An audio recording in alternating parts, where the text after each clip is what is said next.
much do you know about the American government? Most people don't know that much, and that can result with Americans becoming Russians. Students should be required to have an understanding of the Constitution and how the federal government works. School subjects such as math and English are tested extensively, and there's no reason that government shouldn't be tested too. If the people do not know how their government works, then there's no check on it, and it can become tyrannical. When other countries see that, they know it is their opportunity to get more land. Math, English and language arts, science all have their own SBAC tests, and most schools have weekly math, reading, and English tests. Why doesn't government? In Smarter Balanced Assessment Consortium Common Core State Standards Analysis, eligible content for the summative assessment.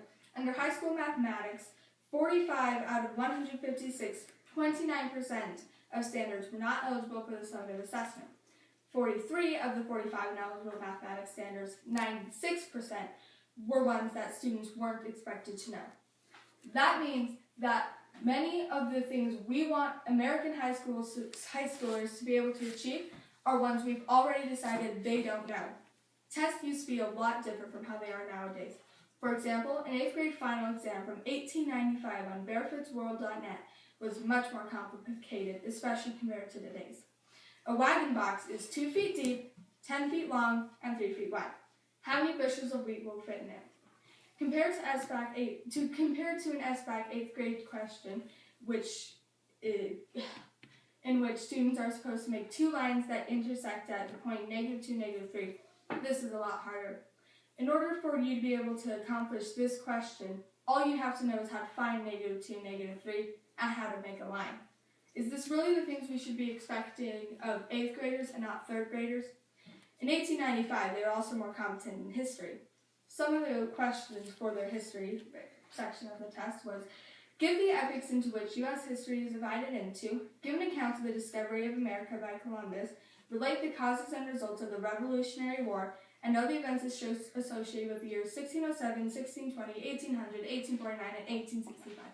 Nowadays, if we ask anyone on the street any of those questions, not just 8th graders, would they be able to answer them? Teachers are always saying that you use math all the time in everyday life, even in cooking, and that's true.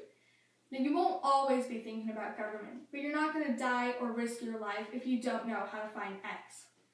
But everyone's lives, from South California to Maine, will be permanently affected if we don't know about government.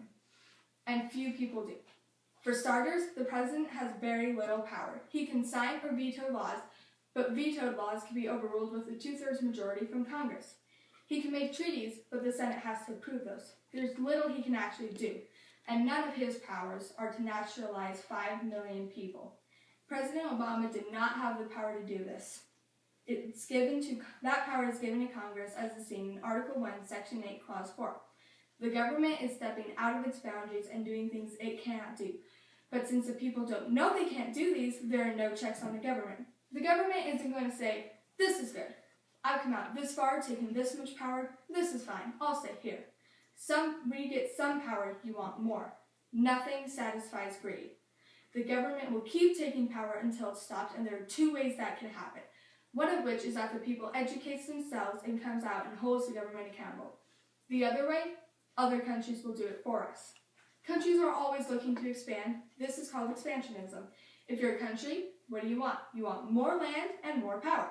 So if you're a country and you see another country where the government is stepping out of its boundaries and doing things it cannot do, that's your opportunity. And what are you going to do? You're going to wage a war and take it. This is good for you, but not so good for the other side. America is the other side.